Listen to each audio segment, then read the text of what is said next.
আমরা বেশিরভাগ সবাই টাকা রাখার জন্য ব্যাংকে সব থেকে ভরসার জায়গা মনে করি, কিন্তু আপনি ব্যাংকে যে টাকাটা রাখেন সেই টাকাটা কিন্তু সময়ের সাথে সাথে টাকার মান কমতে থাকে।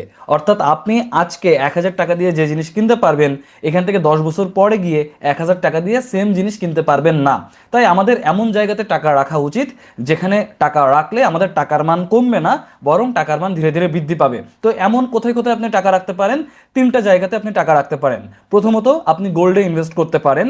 গোল্ডে ইনভেস্ট করলে গোল্ডের দাম কখনো কমে না, ইতিহাস সাক্ষী গোল্ডের দাম সবসময় বাড়ে।